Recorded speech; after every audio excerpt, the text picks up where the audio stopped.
Alright, YouTubers, this is a part 1 of part 2.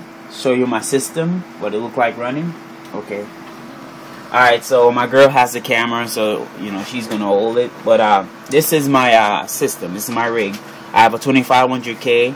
I used to have a 2600K, but as I said, I sell my old rig, which consists of a i7 2600K, 8GB of RAM, and 2 GTX 570s. They were water cooled, but I wasn't impressed with the performance, to be honest with you. I've never been a fan of kind of NVIDIA, more like an ATI fan, as you could say, and so I've really never been impressed with NVIDIA. But this time my system consists of 2500K at 4.9 gigahertz, which I overclock it by using the turbo core, and I'm using our Asrock Z68 Extreme 3 Gen 3, and I have a two 7970s with the EK FC Waterblock on them. But so let me show you let me take you a tour around my system. So right now, my system, first I need to show you my case. So my case, which let me turn on the light so you can see it. Let me zoom out because my girl tends to have a thing to zoom in all the time. Alright, so my case is pretty much two NZXT source 210Ks put together. The reason why I did this because I wanted the water cooling space. I wanted to put more radiators than one of these cases by itself can fit. So I bought 2 cases, cut out one of them, take out the panels and everything to have the space for water cooling. So and I like it. Everything works, as you can see. The 2 power lights are on, and the R drive lights flash simultaneously at the same time. Both of my USB port work at the top. Only one of the mic and headphone port work. There's no reason to have both of these work. It's pointless. So yeah, that's my case. It's pretty much 2 cases put together in one. I cut out the side panel myself, so it's not perfect, but however it still works. It still give off that nice appearance. Now take a tour around on my rig. As you can see up there, I have a Wintech Apogee.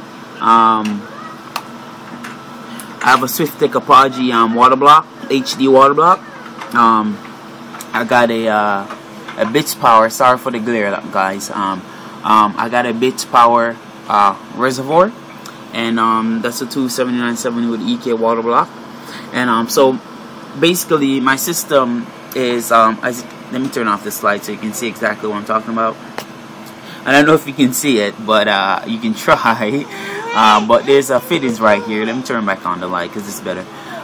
There's a fitting right there, and the water comes through there, going to my pump, and it go into.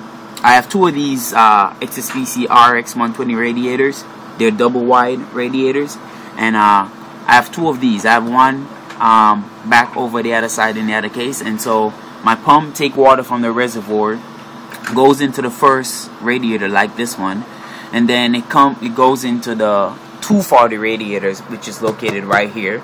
Then from the 240 it goes into the triple, which is right here, which is where I mount in the reservoir on.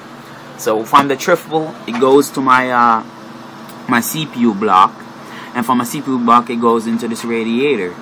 The reason why I did it that way because I didn't want all the heat from the CPU going straight to the water block. So I wanted to like have a in-between radiator to cool off some of the water before it goes back in there. That way keep my temperatures even and keep everything cool. And so it works. And so from here it goes into these my contraction fitting settings up there, which is pretty cool. I think it's using straight fittings. It goes down into a parallel loop. Parallel mean the both water block get the equal amount of flow, and so water comes in here, it comes down in here, and it goes into this block and into this block at the same time, and then it exit out on this side, and it comes up and right back into my reservoir. That's how my loop is. So as you can see, I have 16 gigabytes of RAM from Wintech. Those are the Wintech One series, and I'm using as I said, I'm using the Asrock Z68 Extreme 3 Gen 3. And I love the board, I'm gonna be honest. I mean, for the price you're paying, $121 off Newegg, you really can't beat the price. And yeah, I'm running a 2 power supply in the system. This is a Rosewell 630 watt, and I have a Rosewell 530 watt. The 530 watt is running the pump and all the fans in my system, and the 630 watt is running the board, the processor, and one of the cards. So it's running one of the card, and the 530 watt is running the second card.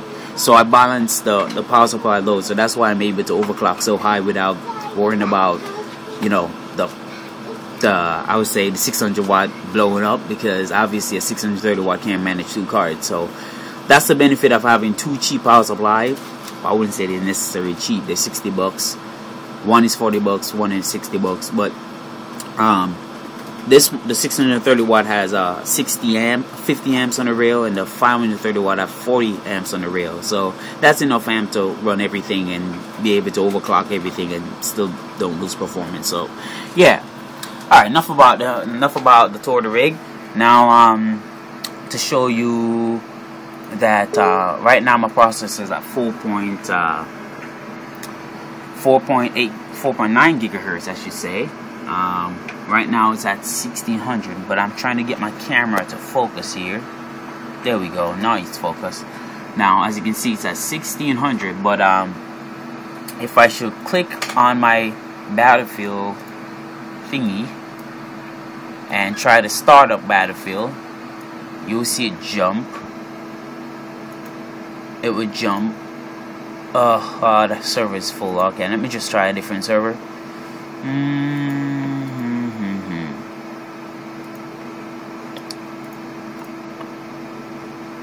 Oh Lord, come on, give me a server.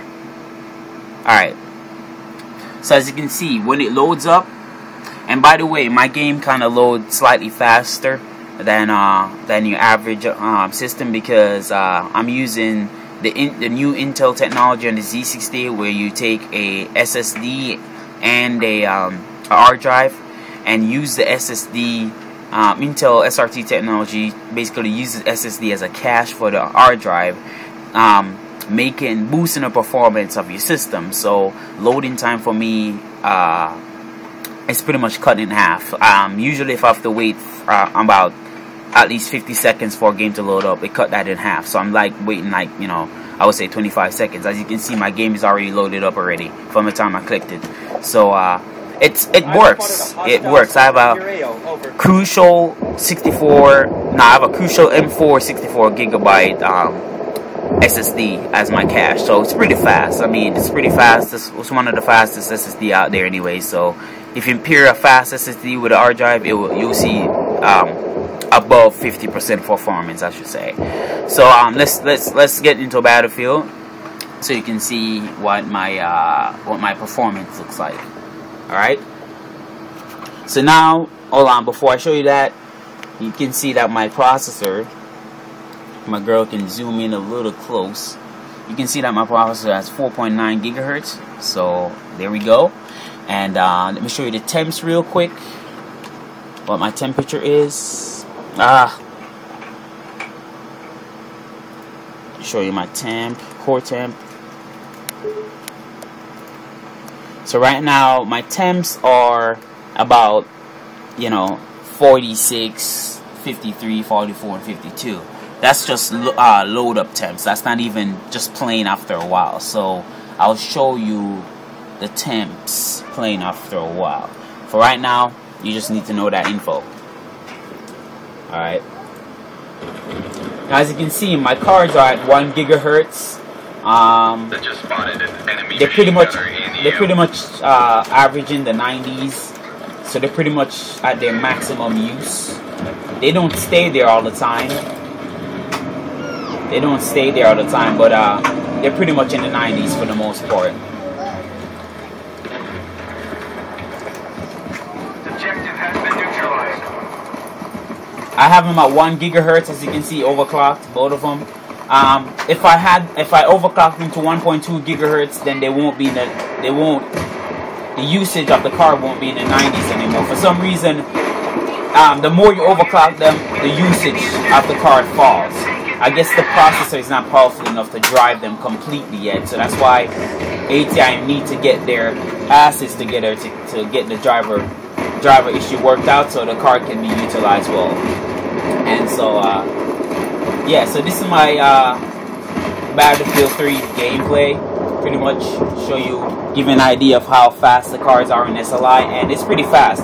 I'm at ultra settings, so I can show you right now after I'm revived.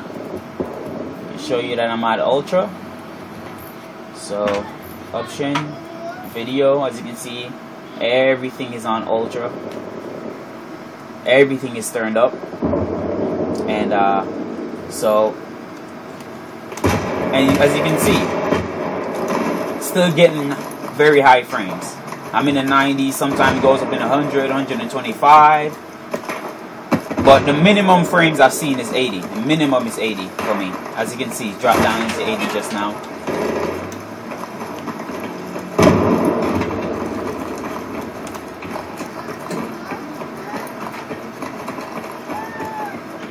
Now, keep in mind, this is a 64-player map. It's a big map. Well, now it dropped down into the 60s. Because, as you can see, even though it dropped down in the 60s, the usage is not up at that moment. It's not even in the 90s. So, it fluctuates. But, that's what happens when you don't really have great drivers as of this moment. But, nonetheless, I'm still smooth. Still averaging 90, 80 frames, sometimes 100. So, it doesn't matter. But this is part 1 of part 2. Part 2 will be on a metro map, so you'll be able to see the performance there.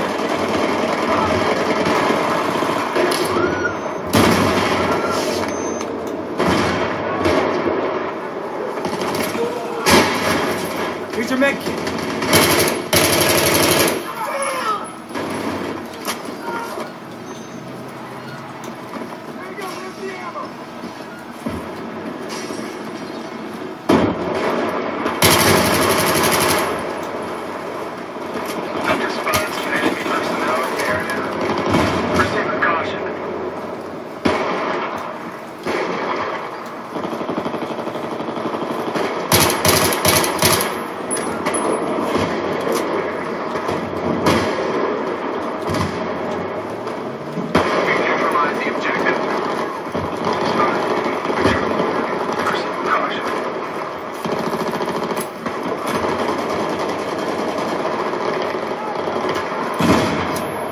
I got his ass.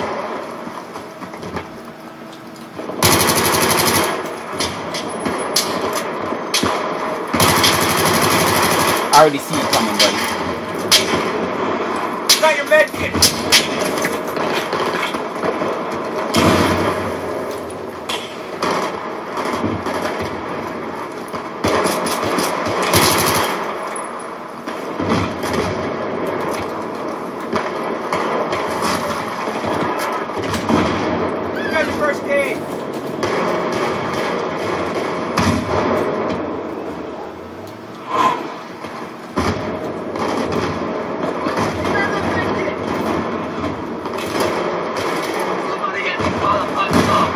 Why is this so black?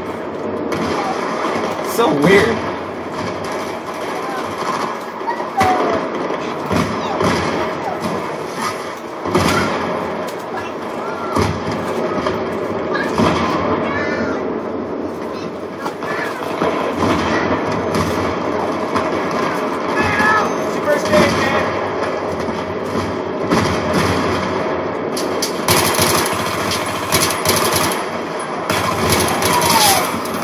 Oh, got him.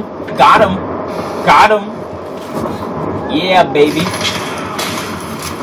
Alright, I'm done. And that's it for right now. So the second part 2 will be coming on. I'm gonna upload part 2 very shortly so you guys can see. But this is part 1, as you can see. I win 7-on-1, so I'm pretty good at Battlefield. Yeah, that's right. And so yeah, as you can see, look at that. That's ridiculous. So yeah, on part 2, I would tell you that this card, these 2 cards in Crossfire is so worth it. I would say if you have the money, go get it. Go get it. Go get it. Alright? That's it.